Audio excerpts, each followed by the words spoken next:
अस्सलाम वालेकुम। Kaif for business law. आज इंशाल्लाह हमारा लेक्चर नंबर 4 है। कॉन्ट्रैक्ट एक्ट हमने स्टार्ट किया हुआ है, चैप्टर 2 इसका जो बुक का है, आई कैप की बुक का। होपफुली अभी तक बुक्स तो आप लोगों ने ले ली होंगी, क्योंकि प्लीज़ ऑर्गेनाइज्ड होकर, वेल डिसिप्लिन्ड होकर हमने चलना है, अदरवाइज़ इश्यूज़ क्रिएट होते हैं फिर। ठीक है। अच्छा जी, हमने कल डिस्कस किया था ऑफ़र के बारे में कि ऑफ़र क्या है, ऑफ़र की कम्युनिकेशन को हमने डिस्कस किया, ऑफ़र के एसेंशियल्स को हमने डिस्कस किया कि ऑफ़र होती क्या है। फिर हम गए, हमने रेवोकेशन की भी बात की कि ऑफ़र को रिवोक या मतलब ख़त्म किस तरह, टर्मिनेट किस तरह किया जा सकता है, उसके डिफरेंट तरीके। आज हम जी आगे बढ़ेंगे क्योंकि रफ्ता रफ्ता हम जा रहे हैं बेसिकली अपने ओवरऑल कॉन्ट्रैक्ट की तरफ।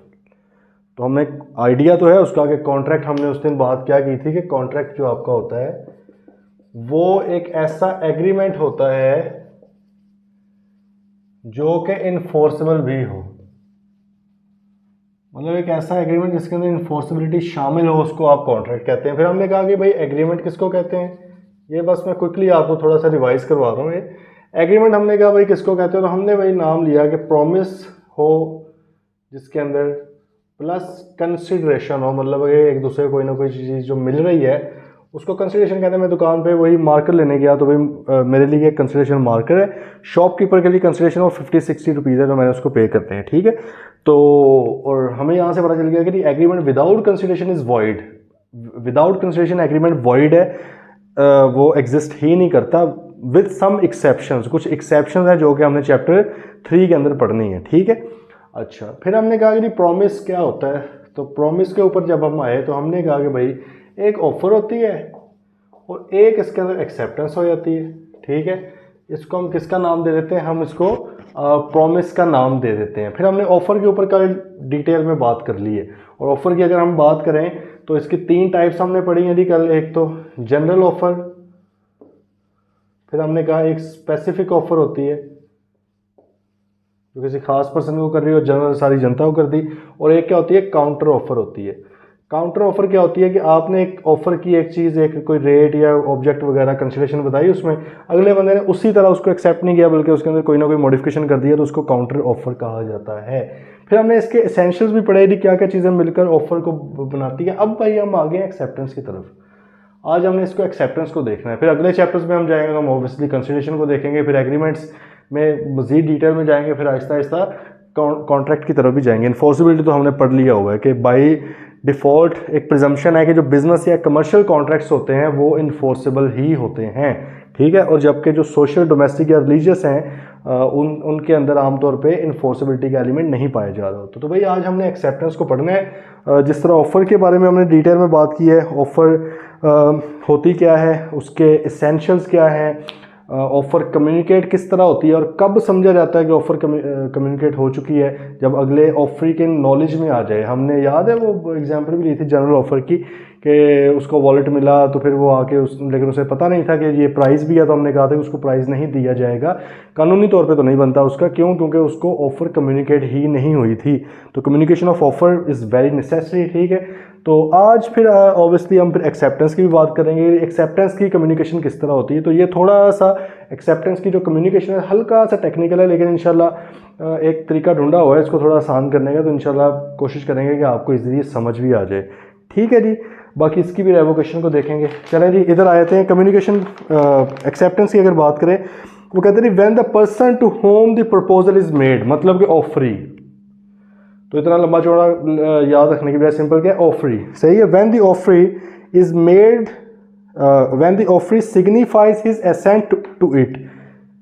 टू इट का मतलब ऑफर को, जब ऑफरी ऑफर को अपनी मर्जी दे देता है, उसमें मर्जी अपनी शामिल कर देता है, मतलब है उसको ओके कर देता है आगे से, the proposal is set to be accepted. तो प्रपोजल कहा जाता है कि एक्सेप्ट हो गया। तो इसका मतलब है कि when offeree accepts the proposal, सही है, या when the offeree signifies is assent to the proposal, जब वो अपनी एसेंट दे देता है, अपनी मर्जी दे देता है प्रपोजल को कि हाँ भाई मैं इसको मान रहा हूँ, तो प्रपोजल या ऑफर जो है वो क्या कहते हैं, एक्सेप्ट हो गई है।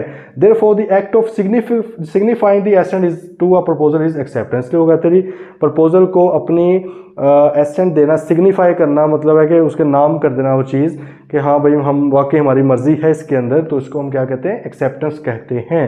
एग्जाम्पल देखना, सिंपल सी ये चीज़ है, इसमें अच्छा डेफिनेशन एज सच एग्जैक्ट नहीं आनी होती, क्योंकि ये तो बहुत ही बेसिक सा वो है ना, ये तो मतलब मुफ्त के अगर आई क्या मार्क्स बांटने लग जाए, जो कि वो नहीं बांटता, फिर वो इस तरह की डेफिनेशन पूछेगा। स्टिल अगर आ जाए तो आप अपने अल्फाज में लिख सकते हैं, आपको समझ तो आ गई ये चीज़ की।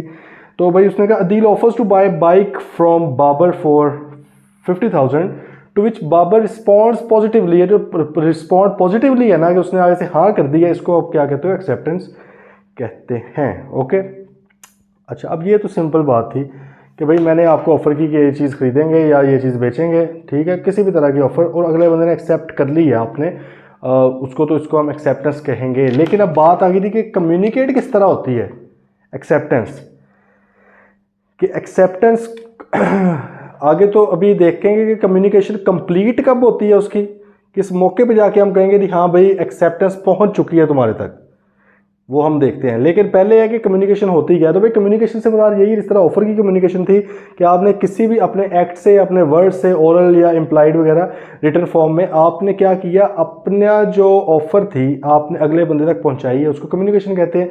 तो इधर भी एक्सेप्टेंस में भी क्या है जी, कि आपको जिस तरह कहा गया था, अगर तो ऑफरर ने कहा था कि सिर्फ इसी मोड के थ्रू आपने कम्युनिकेट करना, फिर तो उसको फॉलो करें।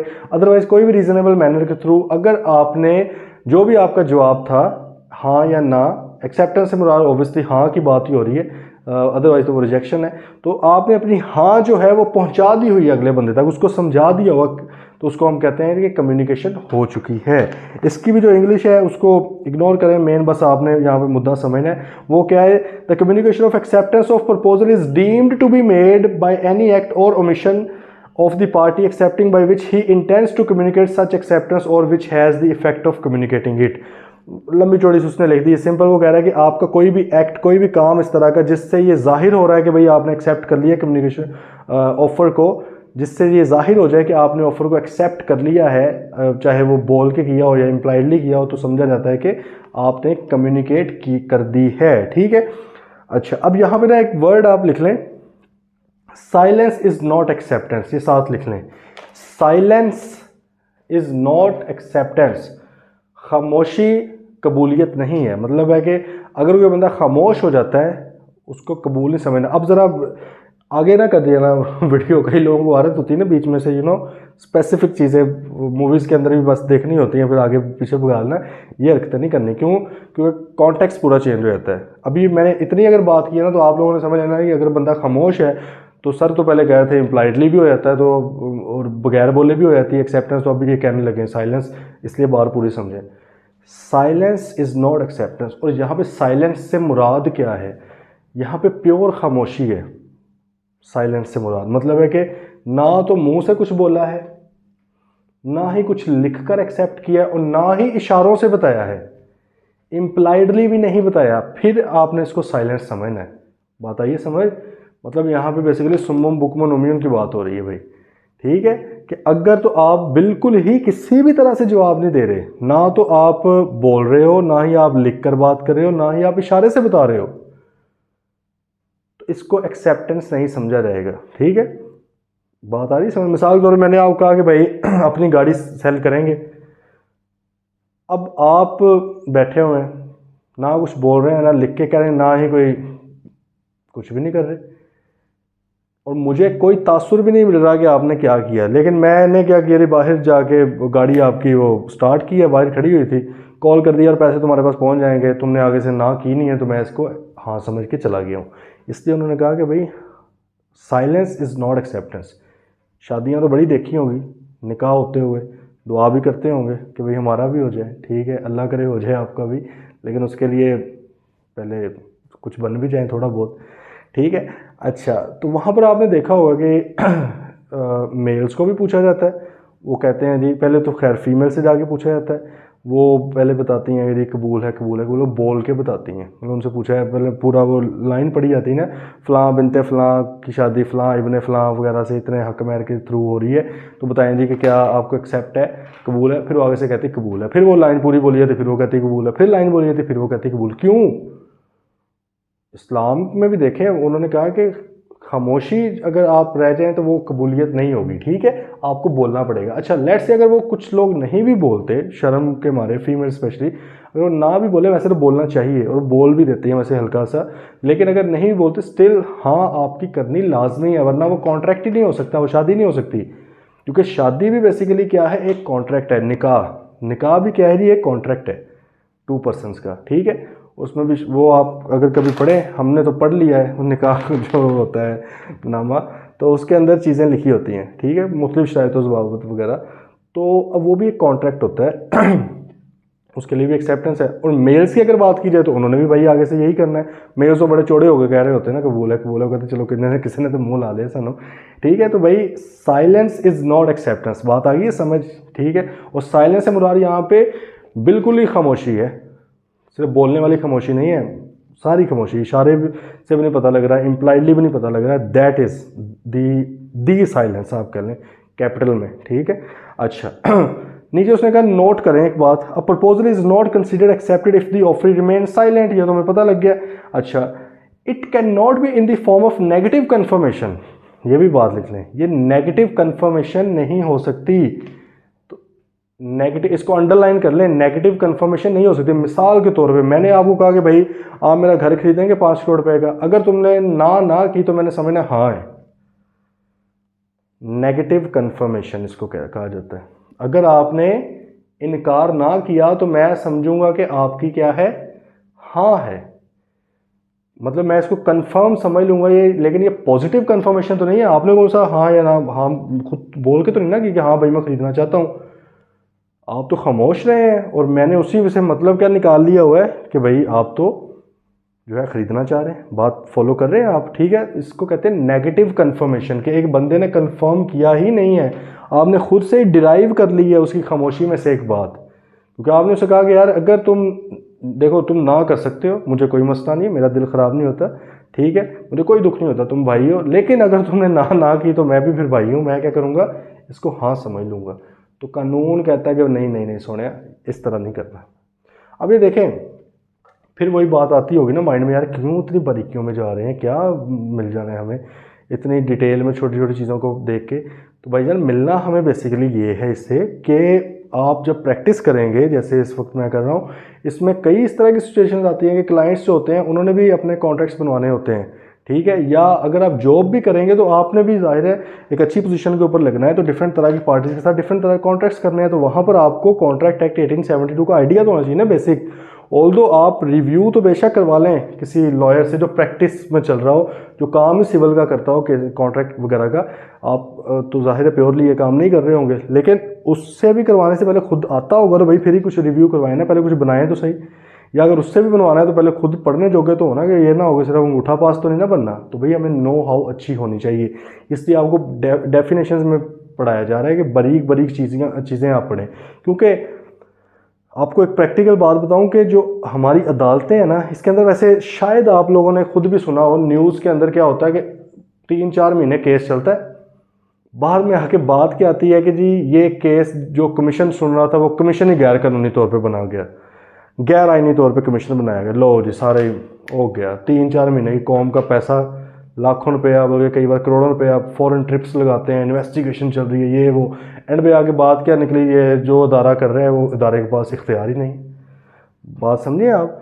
तो पाकिस्तान में मोस्टली क्या होता है आपके जो पॉइंट ऑफ लॉ है, पॉइंट ऑफ फैक्ट के ऊपर इतनी बात नहीं होती कि सच क्या है, हकीकत क्या है, पॉइंट ऑफ लॉ के ऊपर असल बहस होती रहती है। ये वकील हजरात भी जो हैं वो निटी ग्रिटीज़ में पड़े रहते हैं, यार कोई कोमा ऐसा मिल जाए कि हम कहेंगे यार ये हमारे केस के ऊपर लगता ही नहीं है, हालांकि बंदा शायद पूरे का पूरा मुजरिम हो, लेकिन कोई एक पॉइंट ढूंढ लेंगे कि जी नहीं ये बंदा हमें सुनने का मजाज ही नहीं था, चलो जी फारिग कराओ सारा case.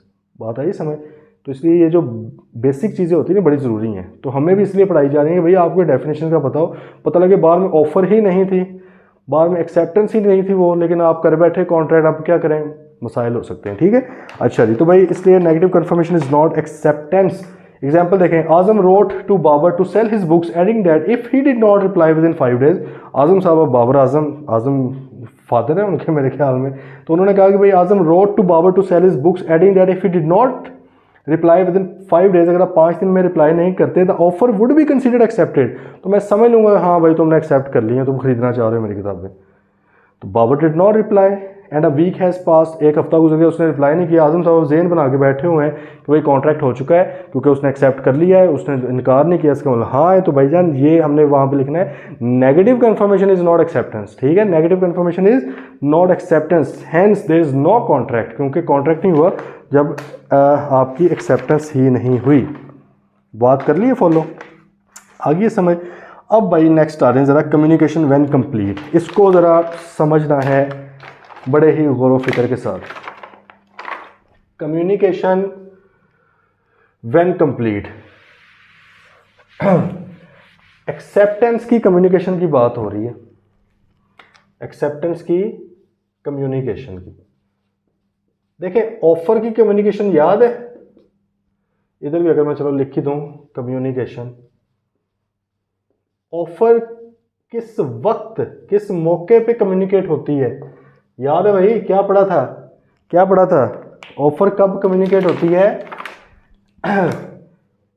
When it comes to knowledge of offeree, जब ऑफरी की नॉलेज में आ जाए पूरी की पूरी ऑफर, उसको पूरी ऑफर का पता लग जाए, तो उस मौके पे, उस पॉइंट पे, उस सेकंड पे, उस मिनट पे हम कह देते हैं कि ऑफर कंप्लीट हो चुकी है।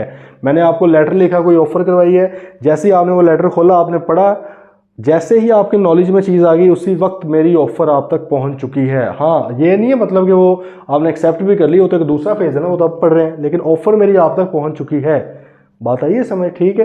तो ये आपने, ये तो सिंपल सा था। अच्छा अब यहाँ पे क्या है, कम्युनिकेशन ऑफ एक्सेप्टेंस, ये इतनी सीधी सीधी सी बात नहीं है। यहाँ पे सिंपल एक बात ही, अगले बंदे को पता लग गया मेरी ऑफर का, चलो जी ऑफर कम्युनिकेट, वो कहता है नहीं, इधर वो कहता है एक्सेप्टेंस जो है ना उसकी कम्युनिकेशन किस वक्त, किस सेकंड पे, किस मौके पे, किस मिनट पे कंप्लीट हो गई है, उसको वो कहता है मैं दो हिस्सों में डिवाइड करूंगा। इधर उसने एक हिस्से में किया हुआ है। सिंपल बात फॉलो कर रहे हैं ना कि यहाँ पे हम पढ़ क्या रहे हैं कि ऑफर या एक्सेप्टेंस किस वक्त समझा जाएगा कि कम्युनिकेट हो चुकी है, किस सेकंड के ऊपर समझा जाएगा यार ये वो पॉइंट है, ठीक है, जिस पॉइंट के ऊपर कम्युनिकेट हो चुकी है, कम्युनिकेशन कंप्लीट हो गई है, ठीक है।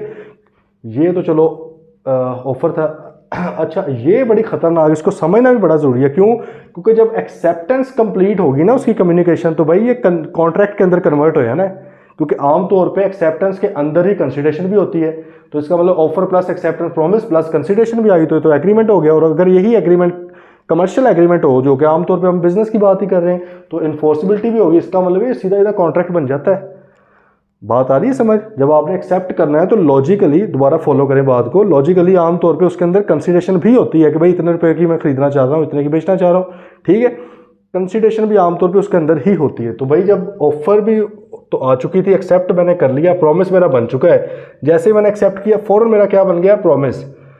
कंसिडरेशन हम कह रहे हैं उसके अंदर मौजूद है, तो भाई ये तो एग्रीमेंट बन गया। और सारे एग्रीमेंट कमर्शियल वाले होते हैं इन्फोर्सेबल हैं, तो सीधा सीधा कॉन्ट्रैक्ट बन गया मेरा, सिर्फ हाँ मेरी जैसे ही कम्युनिकेट हुई है। तो इसलिए बड़ा ज़रूरी है कि हाँ कब कम्युनिकेट होती है, किस मौके पे होती है, उसको हम समझें।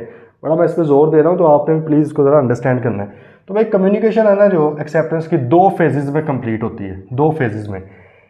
एक को हम कहते हैं एज अगेंस्ट ऑफरी, क्या बोलते हैं, एज अगेंस्ट ऑफरी, क्या बोलते हैं, एज अगेंस्ट ऑफरी। और दूसरे को हम बोलते हैं एज अगेंस्ट, एज अगेंस्ट कौन बच गया ऑफरी के बाद, ऑफरर, एज अगेंस्ट ऑफरर। दो हिस्सों में कम्युनिकेशन इसकी कंप्लीट होगी एक्सेप्टेंस की। ऑफर की सिंपल सिंपल थी, जैसे ऑफरी की नॉलेज में आ गई ऑफर तो कम्युनिकेट हो गई, अब उसकी मर्जी एक्सेप्ट करे या ना करे। एक्सेप्टेंस की कम्युनिकेशन दो फेजेस में है, क्योंकि हमें पता है कि जब एक्सेप्टेंस हो जाती है तो गल लगे वज जाती है मुख्तारे, ठीक है। तो मुख्तारे को बचाने के लिए भाई फिर समझना इसको जरूरी है कि बड़े ध्यान से एक्सेप्ट करना पड़ेगा, फिर ना करना कि रेडी चलेगी, ठीक है। तो भाई एज अगेंस्ट ऑफरी के साथ आप लिखें एक लाइन, क्या यहाँ पे लिखना है, offeree is bound, offeree is bound. ये समझते हैं कब होना है, लेकिन फिलहाल आप बेसिक बात लिखें, ऑफरी इज बाउंड से मुराद है कि भाई अब ऑफरी साहब इस कॉन्ट्रैक्ट से पीछे नहीं हट सकते, अब ऑफरी साहब इस कॉन्ट्रैक्ट से पीछे नहीं हट सकते। इधर ये भी लिखता हूँ, मतलब इसका क्या है कि ऑफरी, इसको किस तरह लिख लूँ, उर्दू में इंग्लिश में सही है, ऐसे लिखता हूँ, ऑफरी कैन नॉट, क्या उसको कह सकते हैं आप, offeree can not step back, ये लिख देते हैं, फ्रॉम कॉन्ट्रैक्ट, इसका ये मतलब है। हमने कहा कि भाई एक फेज होता है एज अगेंस्ट ऑफरी, मतलब है कि ऑफरी साहब बाउंड हुए हैं अभी, सिर्फ ऑफरर इस मौके पे अभी तक बाउंड नहीं हुआ। कौन बाउंड हुआ है? ऑफरी बाउंड हुआ है, ठीक है। इसका मतलब है कि ऑफरी साहब जो है वो पीछे स्टेप बैक नहीं कर सकते, मतलब अगर सिर्फ इंडिपेंडेंटली इसको देखा जाए तो ऑफरी की बात हो रही है। अब दूसरी तरफ क्या है? एज अगेंस्ट ऑफरर, ऑफरर साहब कब बाउंड होते हैं? इसका मतलब इधर क्या है? ऑफरर इज बाउंड, ऑफरर साहब बाउंड हो गए हैं। Offeror can not step back, offeror साहब स्टेप बैक नहीं कर सकते। अगली बात यहाँ पे लिखने लगा हूँ, बड़ी अहम, गौर कर लेनी है आपने। इट बिकम्स, बल्कि वो इधर था, चलो वो अभी बार में लिख लेते हैं, ठीक है। अभी फिलहाल आप इसको समझे ज़रा। ये क्या मैंने लिखा है जी कि ऑफरर साहब अब क्या हो चुके हैं? बाउंड हो चुके हैं। कौन बाउंड हो चुका है जी? ऑफरर साहब यहाँ पे बाउंड हो चुके हैं। दो फेजेस आ गए, समझ आइए कोई? फिलहाल मैंने क्या कहा है, मैंने अभी कुछ ज़्यादा नहीं पढ़ाया, मैंने सिंपल ये कहा है कि भाईजान आपने एक्सेप्टेंस की कम्युनिकेशन को दो हिस्सों में डिवाइड करना है। इधर तो ऑफर की सिंपल कम्युनिकेशन थी, जैसे ऑफर अगले बंदे तक चली गई है, कम्युनिकेट हो गई है, बाउंड कौन हुआ है? अभी ऑफर ही हुआ है ना। बाउंड भी किस तरह हुआ है कि अगले बंदे को पता चल गई है, अभी भी चाहे तो उसको रिवोक कर सकता है उसके एक्सेप्ट करने से पहले। हमने कल रेवोकेशन पढ़ी थी कि वो कब एक्सेप्ट कर सकता है, वहां पर भी उसने एक लाइन लिखी हुई थी। क्या लिखा हुआ था उसने? जरा वापस चलें, उसने एक लाइन लिखी थी कि ऑफर कब रिवोक हो सकती है? Revocation of proposal, proposal may be revoked at any time before the communication of its acceptance, मतलब इसकी जो एक्सेप्टेंस की कम्युनिकेशन है is complete as against the proposer. बात आई समझ? अब जरा ये आपको समझ आ रही कि एज अगेंस्ट प्रपोजल क्यों लिखा होता। वो ये कह रहा है कि भाई ऑफर अगर आपने की है तो आपको इसको किसी भी टाइम पे वापस ले सकते हैं, स्टेप बैक कर सकते हैं, लेकिन किस वक्त से पहले पहले? इस वक्त से पहले पहले, ऑफरर के बाउंड होने से पहले पहले, ऑफरर के बाउंड होने से पहले पहले। मतलब है कि communication of acceptance is complete as against offerer, उससे पहले पहले आप पीछे हो जाओगे। अगर ऑफरर बाउंड हो गया फिर आप ऑफर अब रिवोक नहीं कर सकते, फिर आप ऑफर रिवोक नहीं कर सकते। चलें अब अगली बात आपको बताता हूं। इन दोनों में से पहले बाउंड होगा हमेशा ऑफरर। पहले कौन बाउंड होगा? ऑफरर होगा। आए जरा बुक के ऊपर। वो कहते हैं communication of a proposal is complete, sorry, communication of an acceptance is complete. कब कंप्लीट है भाई? एज अगेंस्ट द ऑफरर, पहला सिनेरियो ये वाला पहला, as against the offerer. As against the offerer कब होगा भाई? इसके साथ आपने लिख लिया हो ना, ऑफरर इज बाउंड, ये लिख लें। When it is put in a course of transmission to him so as to be out of the power of the acceptor. ठीक है, क्या करना चाह रहे हैं कि भाईजान एक्सेप्टेंस की कम्युनिकेशन के केस में ऑफरर कब बाउंड हो चुका है? अब ऑफरर अपनी ऑफर को रिवोक नहीं कर सकता। द टाइम हैज गॉन, किस मिनट के ऊपर? उस लम्हे के ऊपर जब ऑफरी ने अपनी एक्सेप्टेंस लिखकर भिजवा दी थी। एग्जाम्पल में लिखकर है, बाकी ऑब्वियसली बोलकर भी कह सकते, कॉल पे अगर उसने बता दी है तो जैसे इधर से मुंह से अल्फाज निकले हैं, अगले को सुने हैं या नहीं सुने, इट डजंट मैटर। मुंह से निकले अल्फाज और गन से निकली गोली, ठीक है, वापस नहीं आती, डायलॉग है कोई। तो भाई जैसे ही इधर से मेरे मुंह से अल्फाज निकल गए हैं, बेशक आप कहते रहे हो नेटवर्क ख़राब है, मुझे सुन नहीं रहा, मुझे सुन नहीं रहा, भाई नहीं सुन गया, बस ख़त्म कहानी। मैंने बोल दिया है, आप तक पहुंची है बात या नहीं पहुंची, मेरे कंट्रोल से बाहर हो गए ना मेरे अल्फाज, अब जा चुके हैं, ठीक है। व्हाट्सएप पे मैंने एक्सेप्ट किया, लेट से आपने कहा था व्हाट्सएप के ऊपर रिप्लाई कर देना, मैंने भाई एक्सेप्ट कर दिया है, डबल टिक हुआ पड़ा है वो वाला सादा वाला, ब्लू टिक कभी नहीं हुआ। इसका ब्लू टिक से मुराद क्या होता है कि देख लिया अगले ने मैसेज, ठीक है, अभी ब्लू टिक नहीं हुआ, इसका मतलब है कि भाई आपने, ऑफरर साहब ने अभी तक मैसेज देखा नहीं है मेरी एक्सेप्टेंस का। ऑफरी ने क्या किया, एक्सेप्ट कर लिया हुआ है, अपनी तरफ से मैसेज कर दिया है, ऑफर ने अभी तक मैसेज नहीं देखा। भाईजान जैसे ही ऑफर ने अपनी तरफ से, ऑफरी ने एक्सेप्टर ने जैसे ही अपनी तरफ से सेंड का बटन दबाया था ना, चाहे नेट बंद हो गया, फॉर एग्जाम्पल नेट चला गया, ठीक है, फिर भी क्योंकि अब ये चीज़ इधर से निकल चुकी है, फायर हो चुकी है, तो अब ये ऑफर साहब क्या हो गए, बाउंड हो चुके हैं। थोड़ा सा इलॉजिकल लगेगा कि यार ये क्या बात हुई बॉस, कि ऑफर गरीब को पता भी नहीं है कि मेरी ऑफर एक्सेप्ट हो चुकी है, लेकिन ये बाउंड भी हो गया, ठीक है। तो भाई बात ये है कि अदरवाइज अगर ये चीज़ ना रखी जाती तो ये जो भाई साहब थे ना, ये किसी भी टाइम पे रिवोक करते रहते अपनी चीज़ों को। उन्होंने इसको बाउंड करने के लिए उन्होंने कहा भाई देखो, तुमने ऑफर कम्युनिकेट बेशक की हुई है, लेकिन इसको रिवोक करने का तुम्हारा टाइम रोकने के लिए ना हम एक ये तुम्हारे ऊपर एक कंडीशन लगा रहे हैं कि जैसे ही ऑफरी ने अपनी एक्सेप्टेंस भेजनी है तुम्हारी तरफ, खत उसने लिखा, कासिद को खत पकड़ाया, ठीक है, कि मेरे महबूब को दे आना, ठीक है, उसने भाई खत लिखा, लेटर बॉक्स में डाल दिया। पुरानी बातें ना 1872 की, तो खत की बातें हैं, पोस्टल के थ्रू देखे होंगे, वो रेड कलर के होते हैं लेटर बॉक्स। अच्छा, लेटर बॉक्स के अंदर भाई उसने खत डाल दिया, किसने, ऑफरी ने। एक्सेप्ट करना इसका काम है ना, ऑफरर का काम तो नहीं है एक्सेप्ट करना, ऑफरी का काम एक्सेप्ट करना।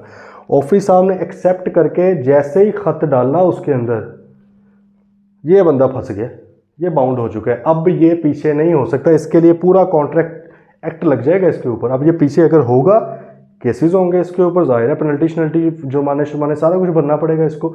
ये बाउंड हो गया। इसने कहा यार मुझे तो पता भी नहीं है, जैसे इसने खत लिखा, स्नैरियो बना लेते हैं ना, जैसे भाई खत लिख के बॉक्स में डाला, ठीक है, ये TCS वाले को दिया कि भाई ये ज़रा उसके पास पहुंचा देना। अब ये बाहर निकल के आई, इसको कॉल आ गई ऑफरी को, ऑफर की, कि यार मैं ना वो ऑफ़र रिवोक करनी है, मैं नहीं वो करना चाह रहा। इसने क्या कहना कि सुने, आपने पढ़ा नहीं है कॉन्ट्रैक्ट एक्ट 1872? अगर आपने पढ़ा होता तो आपको ये सेंस होती कि जब ऑफरी एक्सेप्टेंस का लेटर भिजवा दे, ट्रांसमिशन में डाल दे, आप तक पहुंचे या ना पहुंचे, आप बाउंड हो चुके हो। तो भाईजान मैं अभी TCS करवा के आया हूँ और वो लेटर जा चुका है, ठीक है, मेरे अब हाथ में नहीं है।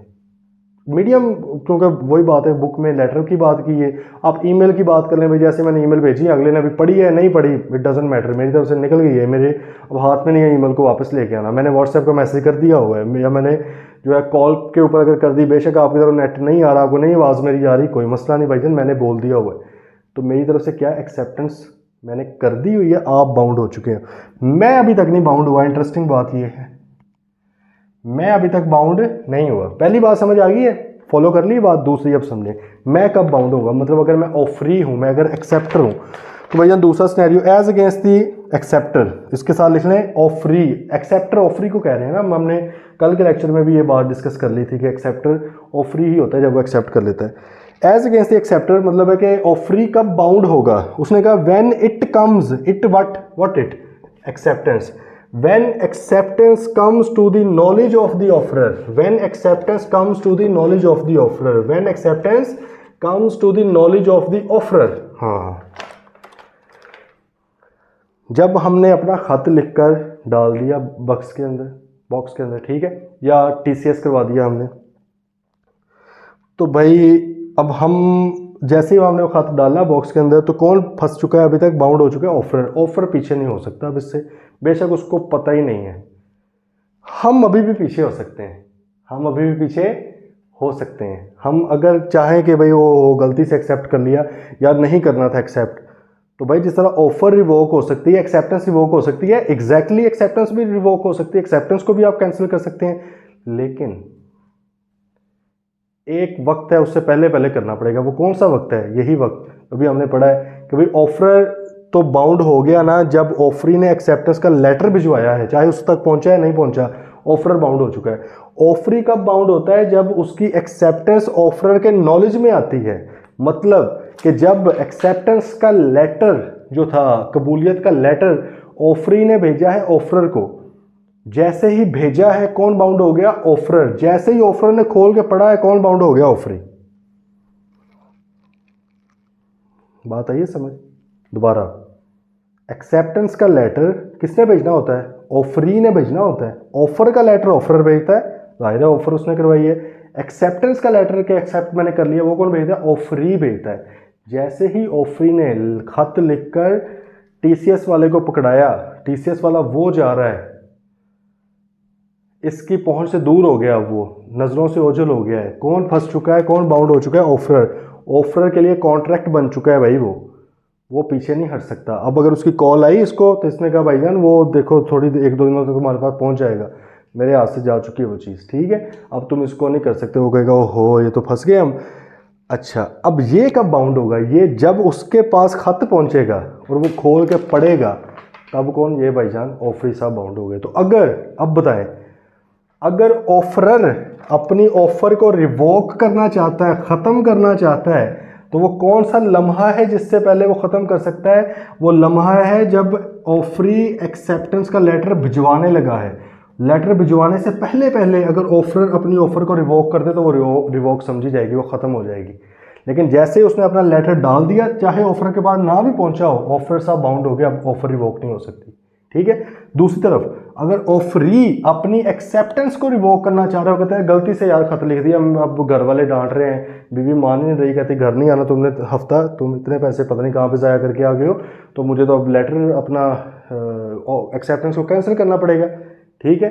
तो भाईजान अगर ये कैंसिल करना चाहता है तो इसको अपना रेवोकेशन का लेटर, कैंसिलेशन का, रिजेक्शन का लेटर पहुंचाना पड़ेगा। किस लम्हे से पहले, एक्सेप्टेंस वाला लेटर इस बंदे की नॉलेज में आने से पहले, एक्सेप्टेंस वाला लेटर ऑफर की नॉलेज में आने से पहले। लॉजिकल बात समझ गए ना सारी, क्योंकि ऑफरी ने कब बाउंड होना है, जब इसकी एक्सेप्टेंस के लेटर को ऑफर ने खोल के पढ़ना है। अच्छा जी आपने 10 करोड़ पे मेरा घर खरीद लिया, चलो जी डन। जैसे उसने पढ़ा है ऑफरी भी बाउंड हो गया, ऑफर पहले बाउंड हो गया, कॉन्ट्रैक्ट कंप्लीट हो गया, दोनों पार्टीज बाउंड हो गई हैं। पहले एक पार्टी बाउंड थी, जब इसने खत लिखा है, इसको पता ही नहीं था, लेकिन जैसे खत लिखा ये फंस गया। अब इसका लिखा हुआ खत जैसे ही उसने पढ़ा है, उसकी नॉलेज में है, ये भी फंस गया। दोनों पार्टीज अब बाउंड हो गई हैं एक दूसरे के ऊपर, जो जो प्रॉमिस थे दोनों को परफॉर्म करने पड़ेंगे। लेकिन अगर इसको होश आ गया, ये चाहता है कि भाई मैं अपनी एक्सेप्टेंस को रिवोक कर दूं, तो भाई एक्सेप्टेंस का लेटर पहुंचने से पहले पहले इसको रेवोकेशन का लेटर वहां पे पहुंचाना पड़ेगा, ठीक है। अब ऑब्वियसली आप लोगों के माइंड में एक सवाल आएगा, वो ये सवाल आएगा कि सर अगर लेटर्स जो होते हैं वो तो आमतौर पे 2 दिन बाद या 1 दिन बाद जाते हैं, ठीक है। लेट्स से इसने 10 बजे, दिन के 10 बजे इसने एक्सेप्टेंस का लेटर लिख दिया, हाँ भाई मैं कबूल करता हूँ, लेटर डाल दिया बॉक्स के अंदर, ठीक है। इसकी पहुंच से दूर अब ये नहीं निकाल सकता है, घर वापस आया, घर से पड़ी डांट, ठीक है। 11 बजे दोबारा एक लेटर लेकर गया, इसने कहा कि यार रिवोक भी कर देते हैं। इसे पता है कि भाई जैसे ही उसकी नॉलेज में आएगा ना एक्सेप्टेंस का लेटर, मैंने फंस जाना है, इसने कहा रिवोक का भी साथ ही लेटर डाल दे, दोनों ही चले जाएंगे इकट्ठे। अगले के घर इधर पहुंचा बंदा, वो डाकिया या टीसीएस वाला, कोरियर वाला, 2 लेटर्स इसके नाम के आए हुए थे। लेटर के ऊपर तो ऑब्वियसली नहीं लिखा होगा ना, कि अगर तो चलो उसने ऊपर ही लिख दिया था कि एक्सेप्टेंस और रेवोकेशन, फिर तो और आसान हो गया ना। 2 लेटर्स आए हैं, इस बंदे ने बिस्मिल्लाह पढ़ के पहला लेटर उठाया। अगर तो लेटर के ऊपर ही लिखा हुआ था एक्सेप्टेंस, तो खोलने की तो जरूरत ही नहीं है, क्योंकि आपको पता है कि offer as it is accept होना चाहिए, ठीक है। तो भाई अगर तो ऊपर ही एक्सेप्टेंस लिखा हुआ था, तो भाईजान ये बाउंड हो गए। अब ऑफर जो है रेवोकेशन वाला खोले या ना खोले, इट डजंट मैटर, क्यों, रेवोकेशन का असर खत्म हो चुका है, अब वो रिवोक नहीं हो सकती, ये कॉन्ट्रैक्ट पूरा बन गया। और इस तरह अगर उसने रेवोकेशन वाला पहले खोल लिया, किस्मत है ना ये, तो अब अगर उसने रेवोकेशन वाला पहले खोल लिया, तो इसका मतलब है कि हमने कहा था कि एक्सेप्टेंस का लेटर उसकी नॉलेज में जब आएगा तब ये बाउंड होगा। एक्सेप्टेंस वाला लेटर पढ़ने से पहले ही रेवोकेशन वाला, ये तो किस्मत थी, पढ़ लिया उसने, ऊपर ही लिखा हुआ था रेवोकेशन। अब दूसरा सिनेरियो, ऑब्वियसली स्टूडेंट्स हैं तो माइंड में ये क्वेश्चन तो आने हैं, जो जिस तरह पहले भी स्टूडेंट्स पूछते हैं कि भाई अगर लेटर के ऊपर नहीं लिखा हुआ, पेज के ऊपर, जाहिर है ऊपर तो कोई भी नहीं लिखता, पेज अंदर ही होता है, तो मैंने एक एग्जाम्पल दी, तो फिर क्या होगा, तो भाई फिर वही मुकद्दर की बात है, जो वाला लेटर पहले खुल गया, अगर एक्सेप्टेंस वाला लेटर खुल गया, बात लॉजिक समझ आ गई होगी अभी तक। अगर एक्सेप्टेंस वाला लेटर खुल गया तो भाईजान जैसे उसकी नॉलेज में एक्सेप्टेंस आई है, ऑफर भी बाउंड हो गया, ऑफर पहले ही बाउंड था, पूरा कॉन्ट्रैक्ट बन गया, चलो। लेकिन अगर वो बाई चांस लेटर खोलता अकड़ बकड़ करके, उसने खोला, उसकी भी किस्मत माड़ी थी, वो खोल बैठा थी रेवोकेशन वाला, एक्सेप्टेंस अभी उसके नॉलेज में नहीं आई, रेवोकेशन वाला लेटर खोल बैठा है, अब क्या हो गए, ऑफर जो एक्सेप्टेंस थी हमारी रिवोक हो चुकी है। बात आ गई, समझ चले आगे जरा इधर। देखिए इस पर एफर्ट इसलिए लगाइए कि कॉन्सेप्ट समझ आना बड़ा ज़रूरी है, क्योंकि इसके साथ लिंक्ड है कॉन्सेप्ट दूसरे। ये वाला देखें ना, इसी के साथ लिंक्ड था। उसने क्या कहा था कि ऑफर आपकी है रिवोक हो सकती है, मे be revoked at any time before the communication of its acceptance. Offer की एक्सेप्टेंस की कम्युनिकेशन जब तक के ऑफर के अगेंस्ट कंप्लीट नहीं होती, आप इसको अपनी ऑफर को रिवोक कर सकते हैं, जब तक उसकी acceptance as against offer complete ना हो।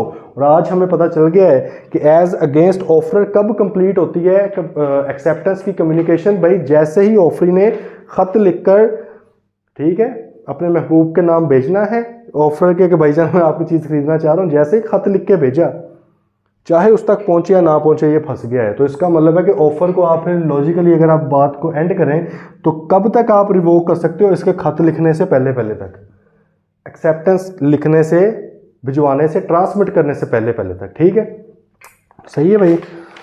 चलें जी, एग्जाम्पल देखें, वो कह रहे हैं अदील ऑफर्स बाय लेटर। ये आप लोग वैसे बना लीजिएगा, बाकी नीचे भी आप लिख लेना कि कब कब होगा। तो हमें अब पता लग गया कि जी ऑफर्स अब कब बाउंड होते हैं, जब acceptance is put into transmission, जैसे ही वो ट्रांसमिशन में डाल दी गई है तो ऑफर बाउंड हो गया, जैसे ही ऑफरर की नॉलेज में आ गई एक्सेप्टेंस तो ऑफर बाउंड हो गया, ठीक है।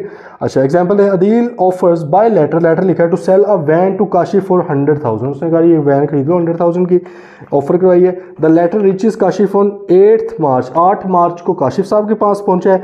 Kashif accepts by a letter sent by post on 9 March, 9 मार्च को एक्सेप्ट करके खत लिख के बॉक्स में डाल देता है, जो कि पहुंचता कब है, 11 मार्च को पहुंचता है। बताएं जी अदील कौन था, ऑफर था, और दूसरा कौन है, काशिफ ऑफरी है। हाँ जी भाई, सीन ये हुआ कि अदील साहब ने एक ऑफ़र करवाई है कि भाई मेरी वैन खरीद लो, मतलब अदील ऑफर है, काशिफ ऑफरी है, उसको ऑफ़र की गई थी। काशिफ साहब ने क्या किया, उसने ऑफ़र को एक्सेप्ट करके बॉक्स में डाल दी 9 मार्च को, ठीक है। तो भाई बताएं, और वो पहुंची ऑफर के पास कब है, 11 मार्च को है।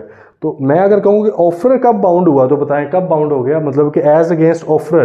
असल में उसकी टेक्निकल वर्डिंग ये है, वो मैंने आसान अल्फाज में कहा हुआ है कि ऑफर इज बाउंड।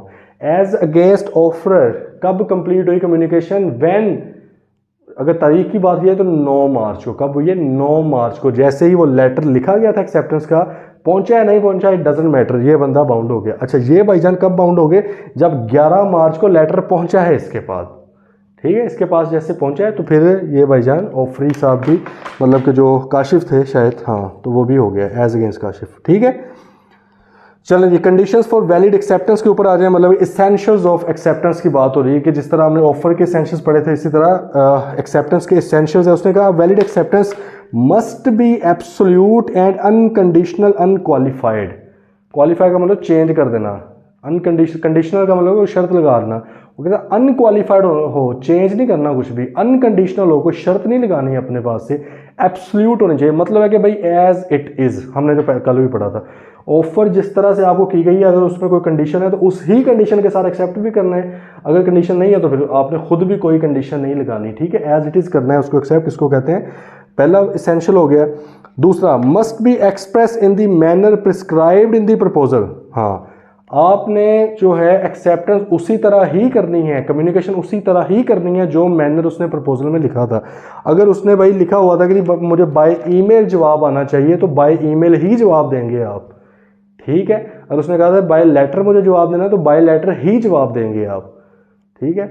अगर नहीं करेंगे तो क्या होगा, ठीक। हमें ऊपर अभी हमने पढ़ा था कि कंडीशन ही है ना काइंड ऑफ ये भी, और कल वाले लेक्चर में हमने एक बात की थी कि कंडीशंस दो तरह की होती है। एक होती है प्रिस्क्राइब्ड मैनर की कंडीशन, कि इस तरीकाकार से भेजो, इसके ऊपर फिर भी थोड़ी सी रिलैक्सेशन है।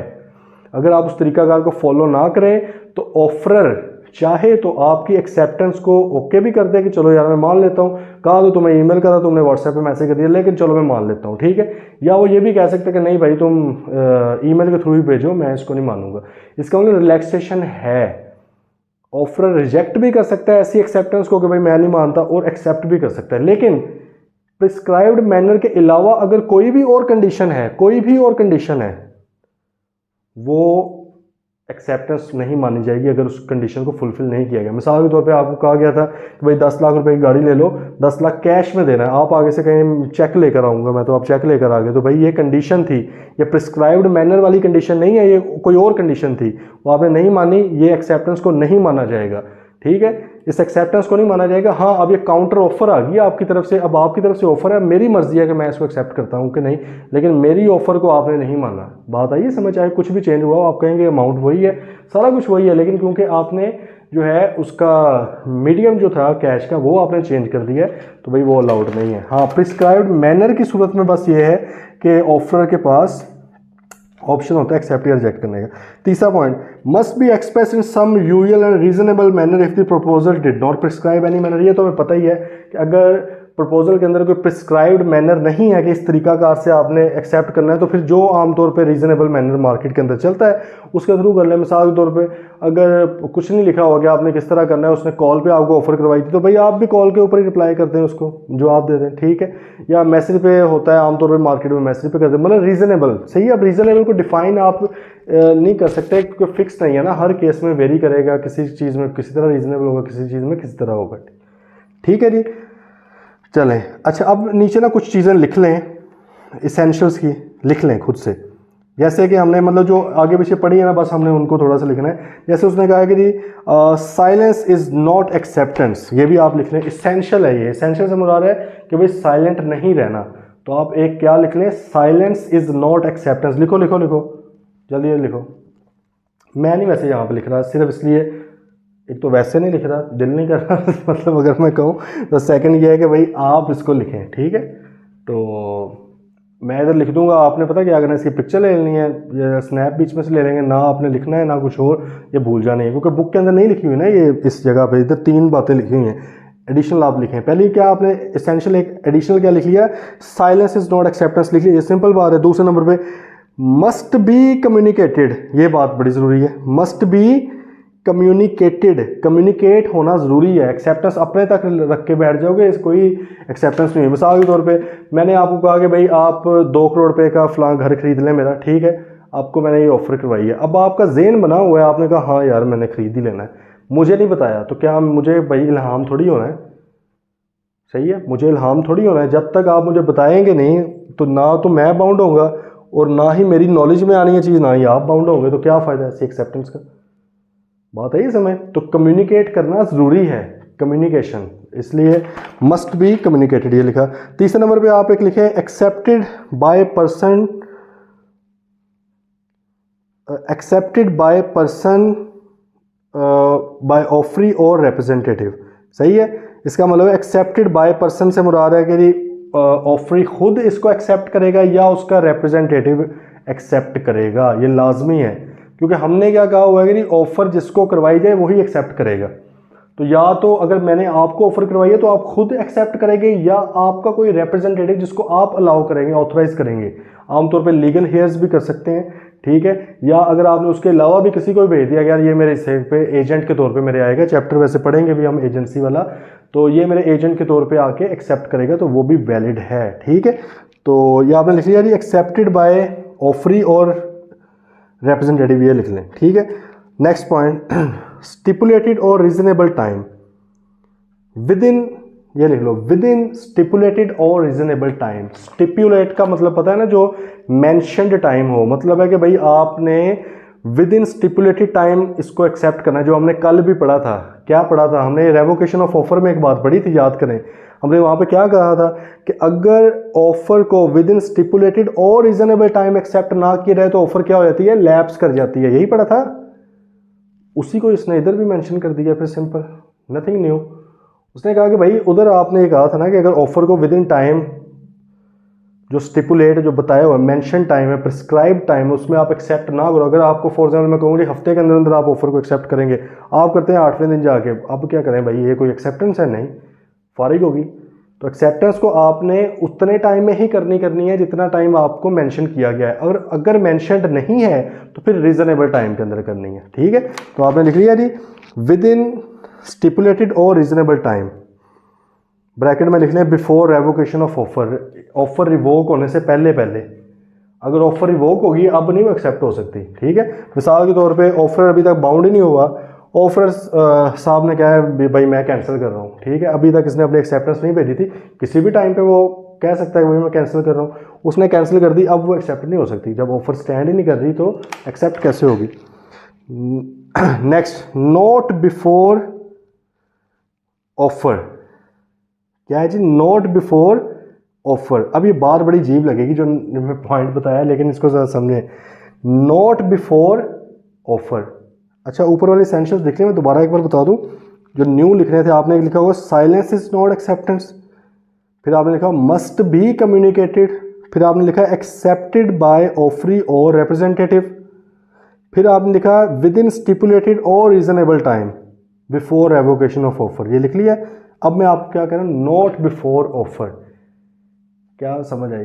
Acceptance must not be before offer, offer से पहले नहीं एक्सेप्ट कर सकते। ये नहीं कह सकते कि हाँ भाई तुम जो, वो होते हैं ना कई लोग बड़े प्यारे होते हैं हमें, तो हम कहते हैं यार जो तुम जो भी कहोगे मुझे कबूल है, ठीक है, तो वो कहते हैं भाई वो शुगल में या आपके प्यार में तो सही है, जो आपको उल्फत है उस अपने शख्स से, दोस्त से, माँ बाप से, ठीक है, अब्बा जी आप तुझे जो भी कहोगे पता मनना तो वही पैना है तो मैंने कबूल है, ठीक है। वो कहते हैं वैसे ठीक है लेकिन कानूनी तौर पे नहीं, कानून में बारी है ना भाई, तरतीब है, सिंपल सी बात है, पहले ऑफर होगी फिर एक्सेप्टेंस होगी, पहले ऑफर जाएगी फिर उसको ही एक्सेप्ट किया जाएगा एज इट इज़। ये नहीं कहा जा सकता कि भाई जो भी है मैं मानूंगा। हमने तो कहा था कि भाई ऑफर जो है एक्सेप्टेंस है एब्सोल्यूट अनकंडीशनल अनक्वालिफाइड होनी चाहिए, बगैर किसी तब्दीली के एक्सेप्ट करना है। तो भाई पहले असल तो देख लो, फिर देखा जाएगा ना तब्दीली आई है कि नहीं, पहले असल को तो देखो। असल क्या है, ऑफर है, बात आ रही है, फॉलो कर रहे हैं। पहले ऑफर होगी बाद में एक्सेप्टेंस होगी, इसलिए आपने पॉइंट लिख लेना नोट बिफोर ऑफर, ऑफर से पहले एक्सेप्ट नहीं करना, ये नहीं कहना है जो कहता मान लिया, ठीक है। लास्ट पे rejected offer can not be accepted, rejected और रिवोक्ड लिख लें, रिवोक्ड। वैसे रिजेक्टेड समझ लें, रिजेक्टेड से मुराद है कि भाई पहले एक ऑफर हुई थी आपकी तरफ से मुझे, मैंने उसको रिजेक्ट कर दिया, बाद में मैंने कहा यार चलो एक्सेप्ट कर लूँ, भाई वो ख़त्म हो चुकी है ऑफर, उस ऑफर को नहीं मैं कर सकता। अब आप कहेंगे कि सर वो दोबारा कर देगा, बेशक वो दोबारा कर दे, हम यहाँ पर लीगल प्रोविजंस पढ़ रहे हैं, ठीक है। हो सकता है ना कि उससे गलती से एक ऑफर होगी और मैंने भी गलती से रिजेक्ट कर दी है, अब मैं कहना चाह रहा हूँ यार, और लेकिन वो दोबारा वो गलती नहीं करना चाह रहा, वो कहेगा नहीं भाई मैंने तो नहीं अब बेचना या खरीदना, बात आई है समझ। तो भाई आपका जो है अगर एक बार ऑफर रिजेक्ट हो चुकी है it can not be accepted, essentials थे, बात आ गई है समझ। चलें इसकी कुछ एग्जांपल्स देख लेते हैं। एग्जांपल 30 देखें, उसने कहा Laila offer to Maria her scooter for cash of 40,000, उसने कहा 40,000 रुपये कैश पे आप खरीद लो। Maria accepted the offer and tendered 39,000 cash down promising to pay 1,000 by the evening. ले ये देखो ना, उसने कहा भाई 40,000 रुपया कैश ले जाओ, स्कूटर ले जाओ, वो आई 39,000 लेकर, वो कहती 1,000 रुपया बाद च, उन्होंने भी पता कि बाद च कोई नहीं मिलना, ठीक है। तो भाई ये देखें आपको 40,000 कैश की बात की गई थी, ये आप उधार पे कहाँ से आ गई हैं। हमने तो सबसे ऊपर लाइन पढ़ी है must be absolute and unqualified unconditional, कोई चेंज कोई क्वालिफिकेशन कोई कंडीशन ही बीच में आपने लगानी। आप एक नया सिस्टम लेके आ गए, इसका मतलब कि आपने एज इट इज़ एक्सेप्ट नहीं किया मेरी ऑफर को, तो ये एक्सेप्टेंस वैलिड नहीं है। वैसे वो अक्सर हम छोटे होते थे ना, शॉप पे कई बार जाना तो 12 रुपए की चीज़ बननी, छोटे छोटे होते थे उस वक्त, इस तरह की 10 लेकर हमने कहा 2 12 में, कहता नहीं 2 पहले दे 10 12 में दे दे, 10 तो तू 12 में दे देगा, ज़्यादा है 2 छोटे समझ के तूने ना तूने वापस करने ना मुझे याद रहना है, ठीक है। तो इधर भी भाई वही है, वो 1,000 रुपये उसने वैसे ही मार लेना है। तो खैर मारे या ना मारे, बात यह है कि भाई 40,000 कैश की बात हुई थी तो 40,000 कैश ही है, उसी तरह ही आपने एक्सेप्ट करना है। उसको चेंज कर दिया तो वो ऑफर ख़त्म हो गई, अब आपकी तरफ से ऑफर आई, अब अगले बंदे की मर्जी है वो उसको एक्सेप्ट करता है कि नहीं करता, ठीक है जी। अगली example 31, Azam makes an offer to Babar and ask him to accept the offer by telegram. उसने एक ऑफर की, उसने कहा टेलीग्राम पहले किसी दौर में होता था, वैसे आजकल वो टेलीग्राम व्हाट्सएप की तरह भी आया हो ना, ऐप भी है, टेलीग्राम ही है, टेलीग्राम ही है, हाँ यूज़ तो नहीं खैर मैंने की, मेरे ख्याल में इंडिया में होती है ज़्यादा यूज़। अच्छा, Azam makes an offer to Babar and ask him to accept the offer by telegram, Babar sends his acceptance by post. Babar sahab अभी तक किसी ज़माने में फिर रहे हैं, उन्होंने क्या किया, पोस्ट के थ्रू आगे से भेज दी है। इसका मतलब मैनर प्रिस्क्राइब्ड था, उसने उसको फॉलो नहीं किया। अब आजम के पास ऑप्शन है, ही मे एक्सेप्ट इट और रिजेक्ट इट, वो एक्सेप्ट भी कर सकता है। हालांकि आप अब ये फिर वही अगेन बात आ गई ना कि कंडीशन लगाई थी लेकिन उसने नहीं माना उसको। तो मैंने क्या कहा हुआ है आपको, कंडीशंस दो तरह की हैं, एक है प्रिस्क्राइब्ड मैनर वाली कंडीशन, इसके ऊपर फिर भी रिलैक्सेशन है। इसके अलावा जो कंडीशन है उनके ऊपर सीधी सीधी एक्सेप्टेंस आपकी वो इनवैलिड हो जाती है। ठीक है जी। तो इसमें क्या है, उसने कहा it is not a valid acceptance and as acceptance was not made in prescribed manner. लेकिन आप इसको ये कह सकते हो, वैलिड तो बेशक नहीं है लेकिन आगे बात पूरी करने के लिए आप कह सकते हो कि आज़म था, आज़म में स्टिल एक्सेप्टेड, सही है, वो इसको एक्सेप्ट कर सकता है। और अगर रिजेक्ट भी करना है तो उसकी रीज़न देगा कि भाई मैं इस वजह से रिजेक्ट कर रहा हूँ।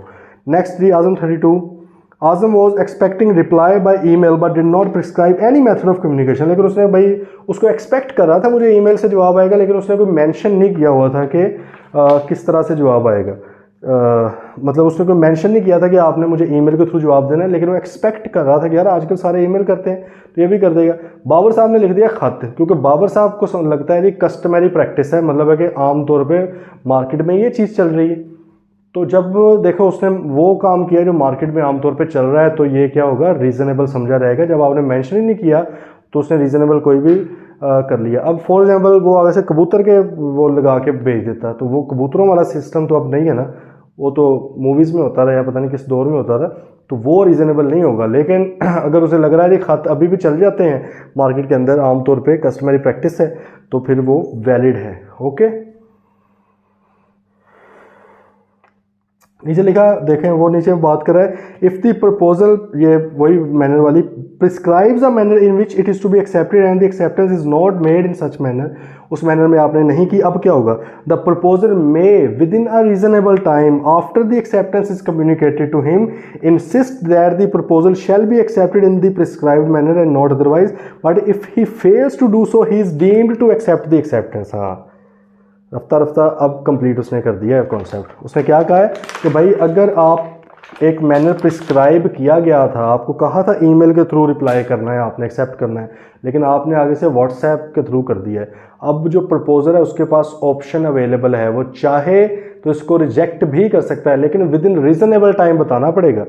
विद इन रीजनेबल टाइम, वो टाइम फिक्स नहीं किया, विद इन रीजनेबल टाइम कह देगा कि भाईजान इसको ईमेल कहा था, ईमेल ही करो वरना मैं नहीं मान रहा। और अगर आप खामोश रहते हो, ऑफर को कोई मसला नहीं है, खामोश है, इसका मतलब है कि उसने एक्सेप्ट कर लिया हुआ है इसके एक्सेप्टेंस को, इसके प्रिस्क्राइब्ड मैनर के वायलेशन को भी उसने क्या किया, एक्सेप्ट कर लिया हुआ है। ठीक है, बात आ गई समझ, इसको आपने जहन में रखना है, ये पेपर में आई थी अक्सर।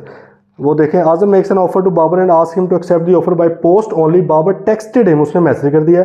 आज़म responded to that he will only consider his acceptance when he receives the letter of acceptance, उसने कहा भाई मुझे लेटर चाहिए वरना मैं नहीं करूँगा। बाबर साहब फिर भी ठीक है, उन्होंने लेटर नहीं भेजा, अब कोई कॉन्ट्रैक्ट नहीं हुआ, एक्सेप्टेंस हुई ही नहीं है। लेकिन अगर उसने मैसेज भेजा था और आज़म साहब कुछ दिन खामोश रह जाते हैं, कोई जवाब नहीं देते, इसका मतलब है कि आज़म ने उसकी प्रिस्क्राइब्ड मैनर से वायलेशन को एक्सेप्ट कर लिया हुआ है, तो कोई मसला नहीं है। ठीक है, एडिशनल पॉइंट्स है कुछ, the offeree must be aware of the proposal. Obviously इसका मतलब यही है कि जो ऑफरी है उसको पहले ऑफर कम्युनिकेट हुई हो फिर ही वो एक्सेप्ट कर सकता है, वरना वो एक्सेप्टेंस काउंट नहीं होगी। ठीक है, अगेन वो जनरल ऑफर वाली एग्जांपल समझ लेंगे। जब तक उसको ऑफर का ही नहीं पता था तो उसने एक्सेप्टेंस कोई नहीं की, उसको वैसे वॉलेट मिला, उसने आगे दे दिया, तो कोई कॉन्ट्रैक्ट नहीं हुआ उनका, क्योंकि उसको तो खबर ही नहीं थी। दूसरे number, offer can not be accepted after it has been rejected earlier, ये मैंने अभी पीछे लिखवा दिया है। Offer can not be accepted if it has been terminated earlier. अच्छा, रिजेक्ट होता है जो ऑफर ही रिजेक्ट करेगा ना, कि भाई मैंने नहीं मानना है इस बात को, मैं रिजेक्ट कर रहा हूँ आपकी ऑफर। और टर्मिनेट से मुराद क्या है कि अगर या तो टाइम लैप्स हो गया है, टाइम ख़त्म हो गया है, या ऑफर ने खुद ही कह दिया कि भाई रिवोक कर दिया, उसको टर्मिनेट बोला जाएगा। ठीक है जी। अच्छा, बाकी एक और तरीका होता है जी एक्सेप्ट करने का। देखें, ये तो हमने पढ़ा ना कि आप ओरल भी कर सकते हो, रिटन फॉर्म में भी कर सकते हो, इम्प्लाइडली भी कर सकते हो एक्सेप्ट। और एक अब तरीका क्या है, एक्सेप्टेंस बाय परफॉर्मिंग कंडीशंस और रिसीविंग कंसीडरेशन, एक तरीका का ये भी है, अभी आपको समझ आ जाएगा। अगर फॉर एग्जांपल आप एक्सेप्ट कोई हाँ ना करके नहीं करते, लेकिन मैंने आपको कहा था कि यार अगर आप मेरी गाड़ी ख़रीदना चाह रहे हैं ना, तो 5 लाख रुपया मुझे सुबह 10 बजे तक आपने ना ट्रांसफ़र कर देना अकाउंट में। मैंने आपको एक कंडीशन लगाई है कि अगर आप मेरी गाड़ी 25 लाख की ख़रीदना चाह रहे हो तो 5 लाख रुपया सुबह 10 बजे तक आपने मेरे बैंक अकाउंट में ट्रांसफ़र कर देना। आपने मुझे कोई हाँ ना नहीं की, ना ओरल, ना रिटन, ना इम्प्लाइड, स्टिल कानून कहता है आपके पास एक ऑप्शन है। अगर मैंने आपको क्या कहा था, कंडीशन लगाई थी, अगर सुबह तक 10 बजे तक 5 लाख रुपया भेज दें, आपने क्या किया कि 9 साढ़े 9 बजे मुझे 5 लाख रुपया ट्रांसफ़र कर दिया, हाँ ना नहीं की कि आप एक्सेप्ट कर रहे हैं रिजेक्ट कर रहे हैं, तो कानून कहता है इसको क्या समझा जाएगा, एक्सेप्टेंस समझा जाएगा, क्योंकि बेसिकली इम्प्लाइड है ये, उसके कंडक्ट ने, उसके काम ने ये बता दिया है कि वो बंदा इंटरेस्टेड है, वो एक्सेप्ट करना चाह रहा है आपके प्रपोजल। बात फॉलो की है ना आपने, ठीक है। अगर फॉर एग्जाम्पल मैं आपको कहूँ कि यार अगर आप लोग क्लास लेना चाहते हैं, ठीक है, मतलब लेट्स से फिजिकल क्लास है, अगर आप लोग क्लास लेना चाहते हैं तो भाई 10 बजे वहाँ पे पहुँच जाना, ठीक है। तो किसी ने हाँ ना नहीं की, लेकिन जब अगले दिन देखा तो 10 बजे जो लोग आ गए, इसका मतलब उन्होंने मेरी ऑफर को क्या कर लिया, एक्सेप्ट कर लिया। मैंने एक कंडीशन लगाई थी, उन्होंने उसको इट इज़ एक्सेप्ट कर लिया। एक ये तो हुई कंडीशन वाली एग्जांपल, या आपने कंडीशन अगर फुलफिल कर दी है एक्सेप्टेंस में तो इसको एक्सेप्टेंस ही समझा जाएगा, ठीक है। दूसरा तरीका है कि अगर कंडीशन तो नहीं थी, कोई कंसिडरेशन आपने एक्सेप्ट कर ली है, कंसिडरेशन एक्सेप्ट कर ली। मिसाल के तौर पर मैं आपके पास गया, मैंने कहा यार ये ना गाड़ी अपनी 25 लाख की है, या ये आप मुझे भेज दो, ठीक है, 25 लाख की। आपने कोई हाँ ना नहीं की, मैंने वहाँ पे ना 5 लाख रुपया रखा, मैंने कहा यार ये बस ठीक है ना, फिर डन हो गया हमारा। आपने क्या किया, 5 लाख उठा के जेब में डाल दिया अपनी, ठीक है, या लेट से मुझे वापस उठाने का नहीं कहा, मैं वापस आया, आपने उठा के अपने टेबल में रख लिया। अब इसको क्या समझा जाए, इसको क्या समझा जाए, इसको यही समझा जाएगा कि भाई आपने मेरी ऑफर को एक्सेप्ट कर लिया। इसमें भी इम्प्लाइड मतलब वही निकला है ना, क्योंकि आपने कंसिडरेशन को एक्सेप्ट कर लिया हुआ है, ठीक है, तो आपने ऑफर को भी एक्सेप्ट कर लिया। आप लोगों ने शायद देखा हो कि मार्केट में जब बहुत ज़्यादा बार्गेनिंग वाली चीज़ें हो ना, जैसे मिसाल के तौर पे पठान भाइयों के साथ, ठीक है, अब तो खैर वो भी सही छुरी मतलब तेज़ करके बैठे हुए हैं वो भी रेट नहीं कम करते। पहले ही होता था कि फॉर एग्जांपल कहे यार 3,000 रुपये की चीज़ है, हमने उसने कहना शूज़ है 3,000 के, स्टूडेंट लाइफ में आज से 7-8 साल पहले स्पेशली। अब उसके बाद स्टूडेंट लाइफ में थे हम लोग, लेकिन वो तेज़ हो गए थे काफ़ी, तो भाई तेज़ से मुराद है कि रेट कम करते थे भाई। अब वो क्या था कि हमने कहा कि ये यार ये 700 रुपये के, ठीक है, नहीं बहस नहीं, 800-900 मैक्सिमम हमने 1,000 रुपया जब उसके हाथ में पकड़ाना ना, तो नोट की गरमाइश ही ऐसी होती है ना पैसों की, तो उसने क्या करना, अच्छा याद लो ये लो। अब ये भी एक क्या तरीका होता है, अब देखें उसने हाँ ना नहीं पहले की, लेकिन जैसे ही उसने हाथ में उसके पैसे, उसने पैसे पकड़ लिए, इसका क्या मतलब है, आप देखें कि जिन्होंने नहीं ना करना होता वो पैसे नहीं पकड़ रहे होते, वो कहते हैं नहीं नहीं भाई मैंने नहीं रखना, ये आप रखते हैं, आप वो रखते हैं, कंसिडरेशन नहीं ले रहे होते, क्योंकि उन्हें पता है अगर पैसे पकड़ लिए मैंने इसके एक्सेप्ट कर लिए तो इसका मतलब क्या है कि मुझे हाँ ना करने की ज़रूरत ही नहीं है, ऑलरेडी कॉन्ट्रैक्ट हो चुका है हमारा। बात की है फॉलो आपने, इधर आ जाए अब ज़रा। उसने कहा performance of the condition of a proposal, कोई कंडीशन थी प्रपोजल में, वही जैसे कोई भी हो सकती है, ठीक है, कि अगर आप इसको मेरी ऑफर को एक्सेप्ट करना चाह रहे हैं तो भाई आपने एक मुझे मिस कॉल दे देनी है, ठीक है, कंडीशन थी, आपने मिस कॉल दे दी है, हाँ ना नहीं की, मैं समझ गया कि भाईजान ने सीन ओके, ठीक है। अब इसको आपने ये नहीं समझना साइलेंस है, ये साइलेंस नहीं है, उसने कोई ना कोई हरकत कर दी है। साइलेंस हमने कहा था प्योरली साइलेंस है, तो कुछ भी नहीं वो कर रहा। अच्छा, और the acceptance of any consideration, any से मुराद है कि पूरी कंसिडरेशन भी हो सकती है, हाफ भी हो सकती है, ठीक है, जैसे मैंने एग्जांपल में हाफ भी क्या, 5 लाख रुपया का 25 लाख की गाड़ी थी। For a reciprocal promise, reciprocal promise हमने इसलिए पहले ये पढ़ लिया होता है। रेसिप्रोकल प्रॉमिस कल परसों आपको जो बताया था, रेसिप्रोकल प्रॉमिस क्या होता है, जो दोनों साइड से होना हो। जाहिर है अगर मैंने उसको 25 लाख देना है तो उसमें मुझे आगे से गाड़ी भी तो देनी है ना, दोनों का एक प्रॉमिस है, दोनों का एक वादा, दोनों ही एक टाइम के ऊपर प्रॉमिसर बनेंगे। मतलब पहले मैं अगर प्रॉमिसर हूँ, पैसे दे रहा हूँ, फिर वो जब गाड़ी देनी वो प्रॉमिसर है, मैं प्रॉमिसी हूँ, पैसे देने की बारी मैं प्रॉमिसर हूँ, वो प्रॉमिसी है, ठीक है, इसको रेसिप्रोकल प्रॉमिस कहते हैं। तो भाई कहते हैं रेसिप्रोकल प्रॉमिस के अंदर अगर एक्सेप्टेंस को एक्सेप्ट कर लिया जाए, सॉरी कंसिडरेशन को एक्सेप्ट कर लिया जाए, which may be offered with the proposal is an acceptance of the proposal. Example देखें, Kamran offered Jamil 50 laptops for 78,000 each and said that if you agree, अगर तुमने खरीदने हैं भाई, you will have to deposit 10% by tomorrow in my bank account। उसने कहा भाई 10% मेरे बैंक अकाउंट में भेज देना। जमील साहब ने कोई हाँ ना नहीं की, उसने सिंपल क्या किया, अगले दिन 10%, वो कहता मैं सिर्फ काम करता हूँ, बोलता नहीं हूँ, 10% उसके अकाउंट में भेज दिया। इसका मतलब क्या है भाई, उसने एक्सेप्ट कर लिया हुआ है। ओके जी, लास्ट पे आ रही है एक रेवोकेशन ऑफ एक्सेप्टेंस, बस ये पढ़ना है आज, बाकी जो रेवोकेशन सिंपल है वो कल देख लेंगे। रेवोकेशन ऑफ एक्सेप्टेंस, एक्सेप्टेंस को भी रिवोक किया जा सकता है, तो हमें पता है, अभी हमने डिस्कस कर भी लिया था एग्जांपल के थ्रू। इधर पढ़ लेते हैं, an acceptance may be revoked at any time before the communication of its acceptance is complete as against the acceptor, as against the acceptor. वो कहता है कि अगर एक्सेप्टर ने ही एक्सेप्ट किया होगा ना, ऑफरी ने ही एक्सेप्ट की होगी, अगर वो अपनी अपनी एक्सेप्टेंस को रिवोक करना चाह रहे हैं, ऑफरी अपनी एक्सेप्टेंस को कैंसिल करना चाह रहे हैं, तो उसके पास वक्त है। कब तक का वक्त है? जब तक कि उसकी जो एक्सेप्टेंस थी अगेंस्ट ऑफरी कंप्लीट नहीं हो जाती। और हमें पता है कि अगेंस्ट ऑफरी कब कंप्लीट होती है एक्सेप्टेंस? जब इसकी एक्सेप्टेंस ऑफर की नॉलेज में आती। देखिए बातें किस तरह घुमा फिर आके, इसलिए कॉन्सेप्ट भी बड़ा ज़रूरी था। दोबारा हमने कहा था कि भाई ऑफरी साहब कब बाउंड हो जाते हैं? जब इसकी एक्सेप्टेंस कंप्लीट हो जाती है एज अगेंस्ट ऑफरी, तो ऑफरी साहब बाउंड हो जाते हैं। ठीक है, अब वो स्टेप बैक नहीं कर सकता, पूरा कॉन्ट्रैक्ट बन चुका है। अच्छा, और ये कब बाउंड हो जाते हैं भाई? जब इनका लिखा हुआ लेटर एक्सेप्टेंस का, या इनकी जो एक्सेप्टेंस किसी भी फॉर्म में थी वो इसकी नॉलेज में आ जाए। जैसे इन ऑफर की नॉलेज में आ गई, अब ये बंदा पीछे नहीं हट सकता। तो इसका मतलब है कि अगर ये रिवोक करना चाहता है तो इसकी नॉलेज में अपनी एक्सेप्टेंस आने से पहले पहले रिवोक कर सकता है, बाद में नहीं कर सकता। आगे बात समझ? ठीक है, एग्जाम्पल बस देख लें। अच्छा, यहाँ पे जो लिखा ना एज अगेंस्ट द एक्सेप्टर, तो आप इधर भी साथ लिख लें उसके अंदर कि when it comes to knowledge of offeree, sorry when it comes to knowledge of offerer. सही है, मतलब इससे मुराद वो ये ले रहा है। जहाँ जहाँ पे एज अगेंस्ट लिखा हो ना, तो आप वो एग्जैक्ट वर्डिंग लिख लें कि एज अगेंस्ट से क्या मुराद है। जैसे एज अगेंस्ट ऑफर से मुराद क्या है? When acceptance is put in course of transmission by offeree. सही है, जब ऑफरी ट्रांसमिशन में डाल देता है तो ऑफर बाउंड हो जाता है, एज अगेंस्ट ऑफर हो जाता है। सही है, एज अगेंस्ट ऑफरी से मुराद क्या है? When the acceptance comes to the knowledge of offerer, तो तब ये बाउंड हो जाता है। तो आप ये लाइनें साथ लिख लें। ठीक है, बार बार पढ़ेंगे ना तो इंशाल्लाह अफाका होगा। Example 38, Adeel offers by letter to sell a van to Kashif for 100,000। The letter reaches Kashif on 8 March. 8 मार्च को काशिफ के पास पहुंचा है। काशिफ साहब ने भाई 9 मार्च को लिखकर लेटर भेज दिया। 9 मार्च को कौन फंस चुका है? ऑफर साहब फंस चुके हैं। जैसे उसने एक्सेप्टेंस का लेटर लिखा है, ये बाउंड हो चुका है, ये अभी नहीं हुआ। Okay, next day Kashif thought that the deal is not good. उसको अगले दिन लगा यार डील कोई अच्छी नहीं थी, ये तो मैं नुकसान कर बैठा हूँ। And called Adeel to revoke his offer.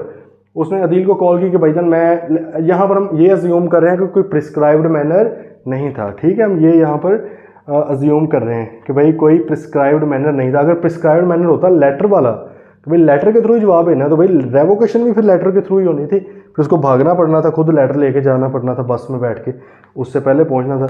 लेकिन यहाँ पे उसने क्या किया? कॉल की। लेकिन जैसे ही कॉल की वो कहता भाई हाँ आपकी कॉल आ गई, आपके खत पड़ रहा था एक्सेप्टेंस का। तो इसका मतलब क्या? एक्सेप्टेंस हो चुकी है, उसके नॉलेज में आ चुकी है, ऑफरी साहब बाउंड हो चुके हैं, अब वो पीछे नहीं हट सकते, रिवोक नहीं कर सकते। ओके, दूसरी मेरी Adeel offers by letter to sell a van to Kashif. The letter reaches Kashif on 8 March. ठीक है, मतलब है कि ऑफर कम्युनिकेट होगी 8 मार्च को। वही दोबारा Kashif accepts by letter sent by post on 9 March. 9 मार्च को काशिफ साहब ने लेटर लिख दिया, तो ऑफर्स जो थे अदील वो बाउंड हो चुका है। Next day Kashif thought that the, मतलब 10 तारीख को उसने सोचा that deal is not good and called Adeel to revoke his offer. उसने कॉल की कि भाईजान मैं रिवोक कर रहा हूँ अपने, अच्छा called Adeel to revoke his acceptance है ये वर्ड इधर आएगा। ठीक है, ये उन्होंने ऊपर भी गलत लिखा हुआ है, ऑफर को रिवोक थोड़ी कर रहे हैं, एक्सेप्टेंस को रिवोक कर रहे हैं। बात आई ना समझ? काशिफ ने एक्सेप्ट किया था और अदील को लेटर लिखा था एक्सेप्टेंस का, तो इन्होंने गलत लिखा हुआ है टू रिवोक हिज ऑफर, नहीं टू रिवोक हिज एक्सेप्टेंस, अपनी एक्सेप्टेंस को रिवोक कर रहा है। तो भाईजान वो कहते हैं कि अभी तक अदील के पास लेटर ऑफ एक्सेप्टेंस नहीं पहुंचा था, तो इसलिए वो अपनी एक्सेप्टेंस को रिवोक कर सकता है। चलें जी, ये था जी आज का एक थोड़ा टेक्निकल आपका मतलब एरिया था। किसी भी तरह का कोई क्वेश्चन है तो प्लीज़ क्लियर कर लें, उसको पूछ लेना आपने। ठीक है, बाकी कल ये थोड़ा सा पार्ट रह गया, बस इसको कवर करेंगे, छोटा सा ही वैसे तो, और साथ इंशाल्लाह इसकी प्रैक्टिस भी कर लेंगे डिटेल में। ठीक है, कोई क्वेश्चन हो, कोई कन्फ्यूजन हो तो प्लीज़ साथ साथ क्लियर कर लेनी। मिलते हैं इंशाल्लाह कल। Till then take care.